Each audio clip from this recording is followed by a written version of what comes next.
My sis came to make a little cameo for her big bro. I even took a little nap. To keep it frank, he was doing the things to other people that was done to him he learned from Russell Simmons, Clyde Davis. When those people are telling you that they were heavy into the drugs, they was heavier to beating women, these are behaviors. And things that with drugs, pills, drinking it, can make this man into a monster, and that's what it did, it made him into a monster, bro.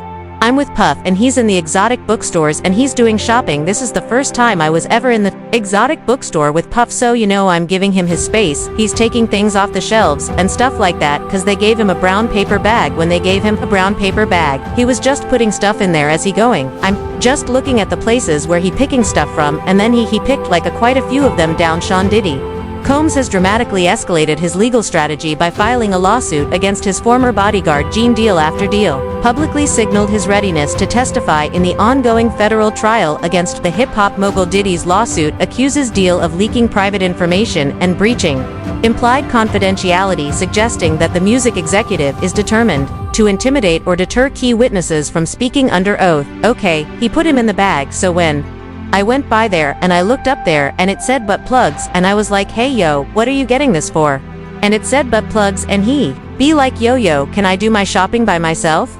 I said, yeah, you could do it by yourself, brother. Gene Deal's willingness to testify centers on his first-hand observations of the so-called freak-off gatherings, alleged substance-fueled parties where participants were coerced into intimate acts, details that Deal claims are essential to the prosecution's narrative of a criminal enterprise led by Combs.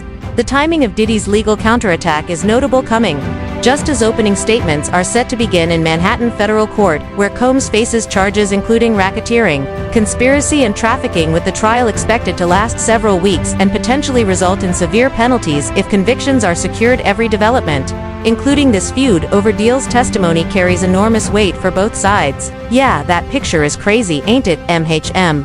And I told you Puff blew up like crazy when he said everybody thought I was lying.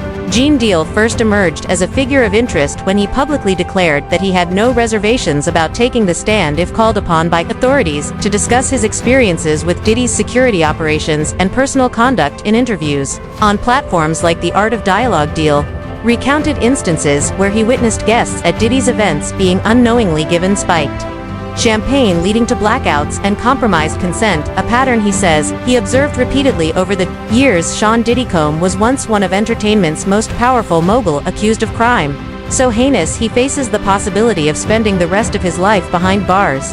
He's denied all charges, and just a warning, this story contains accounts, descriptions and visual content of actual or alleged events that some may find disturbing. Mom, how are you? How are you feeling? Hey.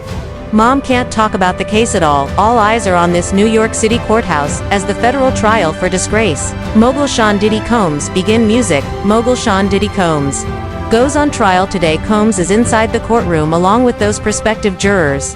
He faces multiple charges, including racketeering and sex trafficking. The musician, famous for hits like Bad Boy for Life, he described discovering his own girlfriend passed out in a car after accidentally consuming spiked champagne at one of these gatherings, an incident he cites as evidence of systemic coercion and danger within Diddy's inner circle. According to Deal, the events dubbed freak-offs were not isolated celebrations but orchestrated showcases of power where video recordings were allegedly used for leverage and blackmail, contributing to a broader racketeering conspiracy charge in the federal indictment. Today was a monumental day when we're talking about Sean Combs, P. Diddy Puff Daddy. At one point he also had the actual key to New York City, so to see him today facing trial on federal criminal charges is completely a downfall of who Puff Daddy, who Sean Combs was. Prosecutors alleged he used his power to force women into prolonged drug-fueled orgies he called, and then threatened them into silence. The freak-offs, according to prosecutors, were these marathons. Some of them lasted days, and they were fueled by ecstasy or other party drugs, and women were not allowed to leave. Day 2 of testimony in the Sean Diddy Combs sex trafficking trial. The prosecution's star witness, Combs's ex-girlfriend Cassie Ventura, is expected to take the stand today. So far, the jury has heard graphic and very disturbing details from a man who says he was paid to have with Cassie Ventura. He also testified that he witnessed the music mogul assault her on 2 separate occasions. Combs has pleaded not guilty to all charges. So let's go live now to CNN anchor and chief legal analyst Laura Coates right outside that courthouse in New York. Laura. So tell us more about when Ventura will take the stand. That is really such a big focus for today. She will take the stand any moment now. Ariel's statements did more than just affirm long-standing allegations. They provided prosecutors with a vivid insider's account of how Diddy's organization allegedly operated beyond the public eye. In response, Combs has moved aggressively to discredit Deal, filing a lawsuit that claims defamation and unauthorized disclosure of proprietary information, ostensibly to chill further disclosures and deter other witnesses from cooperating with prosecutors. Legal analysts have pointed out that such a countersuit can serve not only to punish the ex-bodyguard, but also to send a signal to the courtroom that Diddy will not tolerate perceived betrayals, potentially shaping juror perceptions about witness credibility and loyalty. We are waiting to hear what might be explosive testimony from Kjersti Ventura, the linchpin of the prosecution's case. Remember, we were told by the defense yesterday this is the first time in 6.5 years since the death of the mother of 4 of Sean Diddy Combs' children. Kim Porter tragically died of pneumonia, and the two of them will be in the same room. Face to face, the defense called a moment to witness closure. What we will witness, though, is testimony where she will try to bridge the gap over an 11-year period of what the prosecution has described as abuse and violence and coercion and intimidation, all to have her engage in these so-called freak-offs, days-long, drug-fueled sex encounters without consent, but just now in the courtroom. I witnessed something truly interesting. They are arguing as we speak with the judge over whether Kjersti Ventura's husband can be in the audience. Kjersti Ventura has just taken the stand you're going to watch, and we will see in just a moment. Kjersti Ventura, visibly pregnant, due in less than a month or so, confronted face-to-face with Sean Diddy Combs, her boyfriend and lover of more than a decade, the first time they'll be together now. They want to make sure that her husband could not be in the courtroom. The defense is saying they may call Mr. Fine, who, remember, is a physical trainer who Diddy hired to actually train Kjersti Ventura. The broader context of this conflict lies in the unprecedented scope of federal charges Combs faces, which span alleged offenses dating back to 2004 and encompass forced labor, kidnapping, bribery, and obstruction of justice. Under a RICO framework, prosecutors contend that Combs leveraged his business empire spanning record labels, event promotions, and security firms to facilitate and enforce these criminal activities. A narrative bolstered by testimonies from other insiders like Kjersti Ventura, who has already described graphic episodes of mistreatment or misconduct and coercion during her relationship with Combs. The trial began on May 12, 2025, under Judge Aaron Subramanian, with opening statements highlighting video evidence and communications that prosecutors say corroborate the various accounts and Deal's observations, and identifies. I guess he actually designed the artwork for Uptown Records, like the actual cat. Yes, he did for Uptown Records. Then later on he went on to design the Bad Boy logo. Yes, he did. Yeah, he did. Dope, ma'am. Okay. And then at one point Puffy actually became part of same gang with you guys. Yes, he did. We were outside on 144th and 8th Avenue, and Puff used to always come and try to go to the See some of the Rose Bowl. It's really live. Nebraska, UCLA, my son's first game. Words came outside on 144th and 8th Avenue, and Puff used to always come and try to go to the parties with us. At that time, we was going to Tim Dog and Corey, I think. I don't know. Corey last night, Corey Jacobs, or something like that. He was they had the Butt Naked Crew. We was going to their parties. We was going to Peter's shoe party. We were going to Black and Gold Sparkles Entertainment. The skating rink, the just everything that was happening. Willy Burgers at night. And then we were also going to the Apollo Theater. So he wanted to hang with us. He wanted to hang with us because he was an intern for Uptown, and he wanted to, get to know people from Harlem. So because D. Ferg did that logo for Uptown Records, and we knew Tim, we knew Heavy D, and everybody like that, he started wanting to hang with us. So then he just was there too much, and then somebody said, yo man, we just going to jump him in. You know what I'm saying? So if he got out of his car this particular day, he got out of the car, he was driving those Volkswagen Cabaret up with the Cabriolet Cabalet. Alright, the Volkswagen Cabalet with the sunroof on it. They say once we get around and grab him, and then we just going to torture his ass. So like when that torching was, like we was right there next to the store, was outside. We'll get a bunch of little Debbie cakes and everything, smash him in the head, sprinkle them with champagne and everything like that, and make them saying gang and everything like that. So when Puff came out the car, the little cats grabbed him, but Puff wiggled away from him, and they didn't catch him until we was on 144th Street. They didn't catch him until he got to 127th Street, so that was like close to 20-something blocks. So they caught him, brought him back, you know what I'm saying, they roughed him up a little bit and say now you, same game, you know what I'm saying, okay? And Puffy, I mean, not only was he an intern at Uptown, but he started doing his own parties, and he was really successful at the parties. Yeah.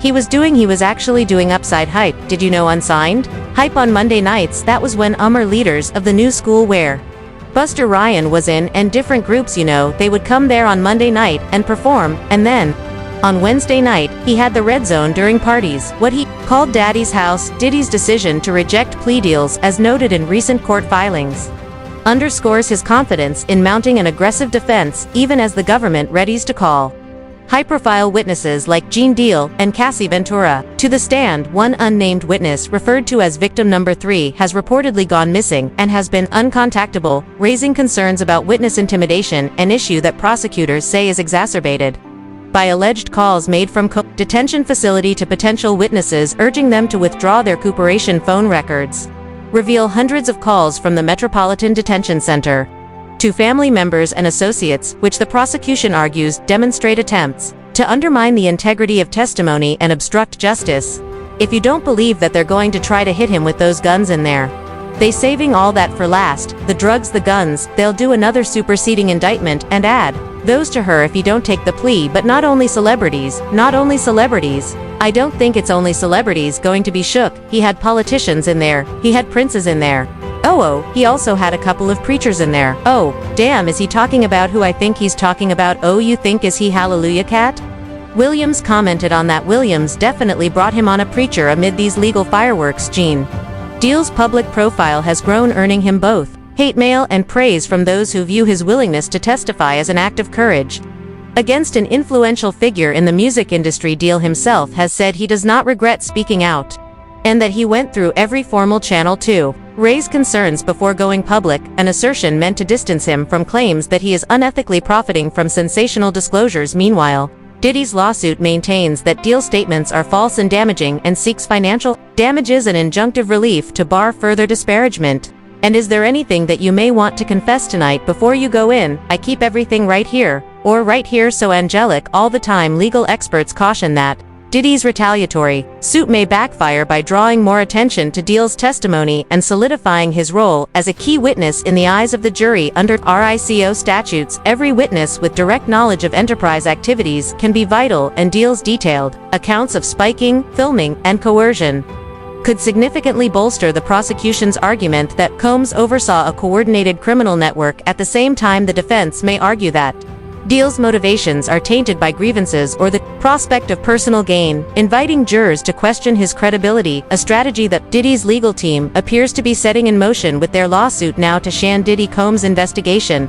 New surveillance video shows Combs being taken into custody in a Manhattan hotel last week. Our senior investigative correspondent, Aaron Kjersti, is at the scene of his arrest. Good morning, Aaron. Good morning to you, Robin. This is the hotel where Sean Combs was arrested a week ago. You can now see how that arrest went down this morning. Watch how federal agents took Sean Diddy Combs into custody. He's seen in this video entering the Park Hyatt Hotel in Midtown Manhattan with others. When agents from Homeland Security Investigations approach and separate him, they place Combs under arrest and lead him out the front door in handcuffs. His lawyer said Combs had body in the streets is inspired, and the show just really represents the diversity of the music industry, and it gives a fair playing field for everybody. Come to New York 2 weeks earlier with the intention of turning himself in. He did not expect the agents to be waiting at his hotel last Monday night. Why doesn't the government want him to turn himself in? Because then they can't ask for detention. So they go and they arrest him. They arrest a guy who came to New York to turn himself in to a day earlier.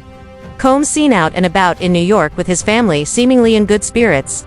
Combs has pleaded not guilty to racketeering, conspiracy, sex trafficking, and prostitution charges, part of why 2 different federal judges denied him bail. This has to be 100% culture shock. I can't imagine living a lifestyle of the incredibly rich and famous and then going into this very dark and personal, cold, austere facility. Combs, who lived in this $50 million Miami mansion is now in an isolated unit of a federal jail in Brooklyn, known for miserable conditions. The special housing unit is a 24-hour lockdown unit, which means that any movement within that unit is controlled and coordinated, and no inmate moves outside of his cell without being in full restraints, to include leg irons, handcuffs, a belly chain, and at least 2, if not 3 staff members escorting them. When Combs first arrived at jail, he was monitored for suicide. That's common for any high-profile inmate, but his attorney says Combs is not suicidal. Rather, guys, he's focused on defending himself beyond courtroom maneuvers. The feud between Combs and Deal reflects larger themes of power, loyalty, and accountability in celebrity culture, a case study in how high-profile figures leveraged legal tactics to control narratives and influence public opinion. Diddy's reputation as a mogul with a near-mythic persona clashes starkly with images of vulnerability and betrayal painted by insiders like Deal and alleged victims such as Ventura, whose civil suit ended in a $20 million settlement, but who remains committed to testifying to shed light on her experiences. The trial thus serves both as a legal reckoning and a cultural touchstone, raising questions about accountability for powerful figures and the challenges faced by those who speak out against them. But by the time this interview dropped, this is going to be out in the ether. For sure, it's ways in this industry people go about doing things. Here, April 11th last year, bad headache, asked my boy for a bill, I was gone for 20 days. I don't remember anything. What are some of the things that you heard behind the scenes that were going on before this indictment actually dropped? Well, I know he poisoned Jamie Foxx, talking about when, what was it, a year or 2 ago or so, when Jamie Foxx got real sick and everybody said he had a stroke. I was kind of careful about some of the things I said, but you know, now that I know that certain people off the street, the money is dried up. You know, so now it's time to play ball. According to new reports, while Jamie Foxx may have passed off his appearances at Diddy infamous events as jokes, the man was actually there, and like Diddy's victims, he witnessed some of the worst parts of the industry. Well, it turns out that knowledge almost cost him his life. Did Diddy do something to him all this time? Oh yes. New details from a former bodyguard just revealed that James Joe Spitalazian was in fact directly tied to Diddy. In his words, the rapper's goal was to take out another piece on the board that could land him in cuffs. Is there any idea why Diddy would want to poison Jamie Foxx? You get called to testify if you on camera and some of this footage. Did you notice that? Jamie Foxx hadn't been publicly seen much since his hospitalization last year. That had to do with a lot more than just his health, per the claims of several industry players. Jaime was seemingly hiding for the whole time. When Jaime was out for the industry insiders did that to him. His life thing is Diddy seemingly never expected the actor to survive, let alone be able to stand on his own 2 feet again, but luckily for him, he beat the alleged poison. And do you know what he allegedly claimed to do immediately after waking up at the hospital? He called the feds on Diddy. Folks, Jamie Foxx states in the special that Diddy was responsible for what happened to him, and he is the one to call the FBI on as jury selection continues.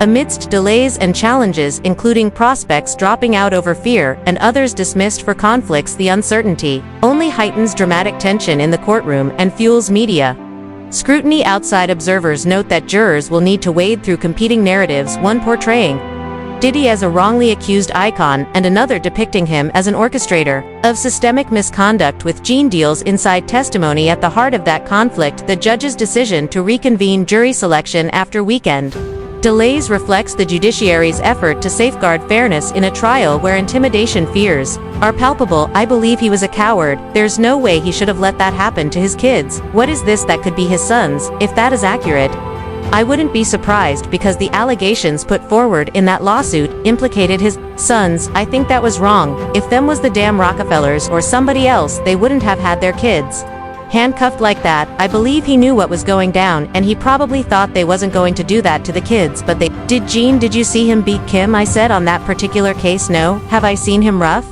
Kim up? Yeah, I've seen her done that. You understand? And I've asked Kim, you all right? You good? Y'all good?